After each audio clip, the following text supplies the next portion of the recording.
বিশ্ব রাজনীতি কাঁপছে। ট্রাম্পের গাজার স্থানান্তর প্রস্তাব প্রত্যাখ্যান করল ইরান ও আরব দেশগুলো। বিশ্ব উত্তাল, এক চমকপ্রদ ঘটনায় সারা পৃথিবী কেঁপে উঠেছে।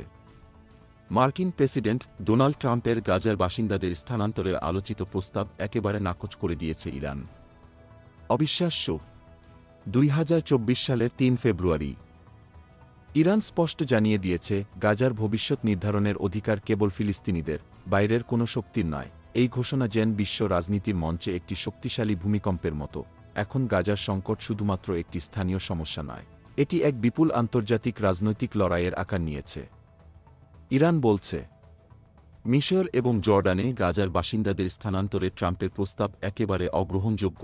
এই পরিষ্কার ও তীব্র প্রতিবাদ বিশ্বকে জানিয়ে দিয়েছে যে ইরান গাজার ভবিষ্যৎ নিয়ে কোনো আন্তর্জাতিক হস্তক্ষেপ মেনে নেবে না, আর এটি সমগ্র বিশ্ব রাজনীতির সমীকরণকেই বদলে দিচ্ছে। এদিকে ফিলিস্তিনের প্রতিবেশী 5টি আরব দেশ মিশর, জর্ডান, সংযুক্ত আরব আমিরাত, সৌদি আরব এবং কাতার একত্রিত হয়ে ট্রাম্পের গাজার স্থানান্তর প্রস্তাবের বিরুদ্ধে একটি ঐতিহাসিক পদক্ষেপ নিয়েছে। তারা জানিয়ে দিয়েছে, গাজার বাসিন্দাদের অন্য দেশে স্থানান্তরের প্রস্তাব আঞ্চলিক শান্তি ও স্থিতিশীলতার জন্য বিপজ্জনক হবে এবং সংঘাতের মাত্রা আরও বৃদ্ধি পাবে। এই শক্তিশালী বক্তব্য যেন আগুনে ঘি ঢালার মতো, এবং এটি পুরো বিশ্বকে নতুন এক বাস্তবতার দিকে ঠেলে দিচ্ছে।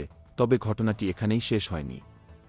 5টি আরব দেশের পররাষ্ট্রমন্ত্রীরা মার্কিন পররাষ্ট্রমন্ত্রী মার্কো রুবিওকে একটি তীব্র চিঠি পাঠিয়েছে, যাতে তারা ট্রাম্পের প্রস্তাবের প্রতি তাদের বিরোধিতা জানিয়েছেন।